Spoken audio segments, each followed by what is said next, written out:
अस्सलाम वालेकुम स्टूडेंट्स, उम्मीद है आप तमाम लोग खैरियत से होंगे। मेरा नाम मोहम्मद उमर खान है और इस चैनल पर गुफ्तगू करते हैं हम लॉ, लैट, लॉ गैट और LLB 5S के हवाले से। तो अगर आप नए कैंडिडेट हैं, इस चैनल पर पहली बार तशरीफ लाएं तो इस चैनल को जरूर सब्सक्राइब करें ताकि इस तरह की मजीद अपडेटेड वीडियोज़ हम आप तमाम लोगों तक बर वक्त शेयर कर सकें। आज की इस वीडियो में हम डिस्कस करने वाले हैं LLB 5 ईयर्स पार्ट फर्स्ट या सेमेस्टर फर्स्ट की बुक्स के बारे में या फिर उनके सब्जेक्ट्स के बारे में। अब इस वीडियो को मैंने क्यों बनाया है, क्योंकि आप में से मेजॉरिटी कैंडिडेट्स का एडमिशन हो चुका है LLB 5 ईयर्स में। या कुछ कैंडिडेट्स ऐसे भी हैं जिनका फ्यूचर में यानी कि 6 से 8 महीने में LLB 5 ईयर्स में एडमिशन हो जाएगा या LLB शरिया लॉ में, एक्सटर्नल लॉ में एडमिशन हो जाएगा।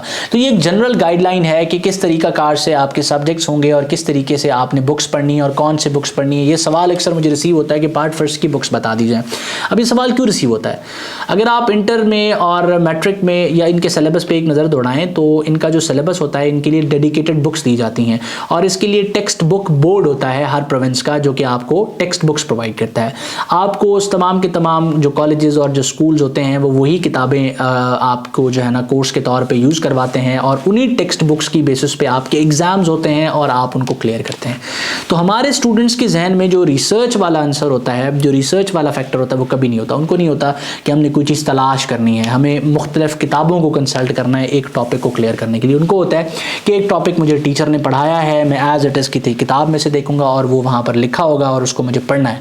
देन मेरा एक एग्ज़ाम होगा जिस पे मैं वही चीज़ एज इट इज़ रिप्रोड्यूस कर दूंगा तो मुझे नंबर मिल जाएंगे। जब आप अपनी इंटर और मैट्रिक कंप्लीट कर लेते हैं, ग्रेजुएशन में आते हैं, हायर स्टडीज़ की तरफ आते हैं, तो इस तरह का कोई सिनेरियो, कोई सिचुएशन एग्जिस्ट नहीं करती। आप जब यूनिवर्सिटी में जाते हैं तो किसी भी जो है ना डिग्री के लिए, किसी भी ईयर के लिए कोई डेडिकेटेड बुक नहीं होती। फॉर एग्जाम्पल आप LLB 5 ईयर्स में एडमिशन आपका हुआ, पार्ट फर्स्ट में आपके सब्जेक्ट्स थे English, introduction to law, legal system और उसके बाद जो है वो इस्लामिक स्टडीज, अरबिक एक्सेट्रा। तो अब यहाँ पर किसी भी सब्जेक्ट के लिए कोई डेडिकेटेड किताब नहीं होगी, या आप इस तरह नहीं कह सकते कि एक इदारा एग्जिस्ट करता है फॉर एग्जांपल HEC जो कहेगा कि LLB 5 ईयर्स के लिए पार्ट फर्स्ट की ये बुक्स हैं और सब यही पढ़ेंगे। ऐसा कुछ नहीं है।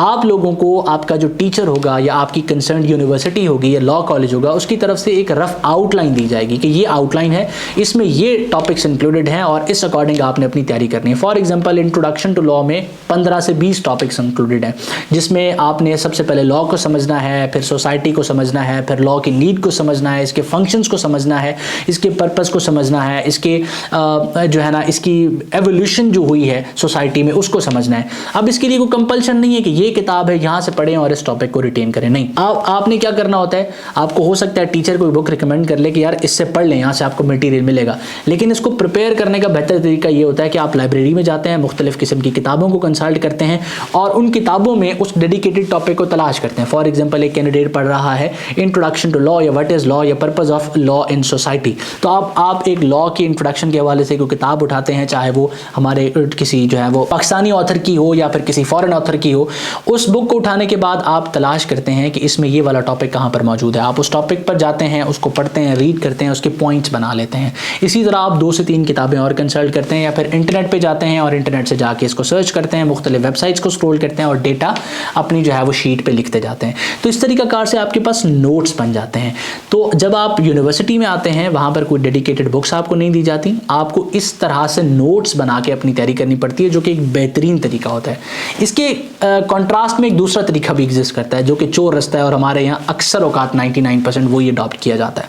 वो चोर रास्ता क्या है कि टीचर एक रेडीमेड नोट्स लेके आएगा किसी एक वेबसाइट से, कॉपी पेस्टेड होकर, सारे टीचर ऐसे नहीं करते लेकिन कुछ टीचर्स ऐसे करते भी हैं। तो वो कॉपी पेस्टेड नोट्स आके आपको दे देगा, कहेगा जी इसको पढ़ लो, आप उसको पढ़ लेंगे, पेपर में लिखाएंगे और आपको नंबर मिल जाएंगे। आपने सीखा कुछ नहीं होगा, आपका सब्जेक्ट क्लियर हो जाएगा। तो आपने एक अच्छे स्टूडेंट का सबूत देते हुए जो दूसरा तरीका, जो पहला तरीका है, दूसरा तरीका नहीं, जो पहला तरीका है कि आपने नोट्स बनाने हैं, मुख्तलिफ किताबों को कंसल्ट करना है, वो तरीका अडॉप्ट करना है। तो मेरी इसमें काविश ये थी इस वीडियो को बना के आप तक पहुंचाने की कि आपको मैं बता दूं कि LLB में या किसी भी जब आप जो है वो ग्रेजुएशन प्रोग्राम में जाते हैं वहाँ पर कोई फिक्स जो है वो आपकी बुक्स नहीं होती। कोई टेक्स्ट बुक या कोई इस तरह का इदारा नहीं बना होता जिसने आपको किताबें प्रोवाइड करनी होती है और उन किताबों की बेसिस पे आपने मटेरियल को रिटेन करके पेपर में प्रोड्यूस करना होता है। ऐसा नहीं होता। वहाँ पर आपको सब्जेक्ट्स बताए जाते हैं, सब्जेक्ट्स के बाद आपको हर सब्जेक्ट की आउटलाइन दी जाती है कि इस सब्जेक्ट में आपने ये टॉपिक्स कवर करने हैं। उसके बाद आप एट लिबर्टी होते हैं कि आप लाइब्रेरी में जाके किसी फॉरेन ऑथर को पढ़ें, इंटरनेट से जाके किसी का रिसर्च पेपर पढ़ें, यूट्यूब से जाके किसी की वीडियो देखें या फिर किसी सीनियर या फिर आपके कलीग के साथ डिस्कस करके अपने नोट्स बनाएं, खुद डेटा कंपाइल करें या फिर किसी के रेडीमेड नोट्स पे 50 रुपए 100 रुपए भर के उस पर जो है रिलाई करके अपनी तैयारी करें। तो ये जो है वो एक जनरलाइज तरीका है। इसके अलावा कुछ कैंडिडेट्स क्या करते हैं कि बुक शॉप पे जाते हैं, कहते हैं पार्ट फर्स्ट की किताबें दे दो। वहाँ पर कुछ बोगस पब्लिशर्स हैं। बोगस पब्लिशर मैं इस वजह से कह रहा हूँ कि वो सिंपली जाते हैं इंटरनेट पे किसी मैट्रिक पास बच्चे को बिठाते हैं और वो एज इट इज़ किसी भी वेबसाइट पर पड़ा हुआ मटेरियल कॉपी पेस्ट कर लेता है। आप बुक्स उठाएं, उसमें से 4 लाइनें टाइप करें, यहाँ पर आपको फौरन मिल जाएगा किस वेबसाइट से इसने कॉपी किया हुआ है। और उस वेबसाइट पे जब आप हैरान होंगे कि टॉपिक का नाम कुछ और होगा और नीचे जवाब कुछ और होगा। भाई सवाल गंदम और जवाब चना होगा। तो इस तरीका कार से यहाँ पर जो है वो कैंडिडेट्स के फ्यूचर के साथ खेला जाता है। तो जब मैंने इस डोमेन में, इस एजुकेशन की डोमेन में आके जो है ना रिसर्च की, तो मुझे अंदाज़ा हुआ कि किस लेवल पे जो है वो ये पब्लिशर्स मुख्तलिफ़ किस्म के काम कर रहे हैं और कैंडिडेट्स का जो फ्यूचर है उसके साथ खेल रहे होते हैं। तो आपने एक अच्छा काबिल वकील बनना है, उसके लिए बेहतर तरीका ये है कि आप अपनी रिसर्च करें और अपने नोट्स खुद बनाएं, किसी पब्लिशर के किताब पर रिलाई ना करें। हाँ, अगर आपको लगता है कि किताब इतनी क्रेडिबल है, किसी अच्छे ऑथर ने, किसी अच्छे जो है वो प्रोफेसर ने, टीचर ने लिखी हुई है, और आप उसको जब टटोलते हैं तो आपको अंदाज़ा होता है कि काम अच्छा है, रिसर्च बेस है, तो आप उसको एज अ रेफरेंस बुक ज़रूर यूज़ कर सकते हैं। मैं ऐसा नहीं कह रहा कि सारा का सारा काम ऐसा है, लेकिन मेजर काम जो आप जाके बुक शॉप से, किसी स्टोर से जाके लेंगे वो आपको ऐसा ही मिलेगा। तो इसमें बड़े बड़े नाम शामिल है, मैं नाम यहाँ पर नहीं लूँगा, आप खुद बेहतर और समझदार आदमी हैं, आप सर्च करेंगे, जब फील्ड में जाएंगे आपको पता चल जाएंगी चीज़ें। तो मेरा मकसद यहाँ पर आपको बेसिकली गाइडलाइंस देना था। तो उम्मीद करता हूँ कि आज का ये वीडियो आप तमाम स्टूडेंट्स के लिए हेल्पफुल रहा। अपना बहुत सारा ख्याल रखिएगा, दुआ में मुझे और मेरी टीम को जरूर याद रखिएगा। अल्लाह आपका हामी और नासिर हो। अल्लाह हाफ़िज़।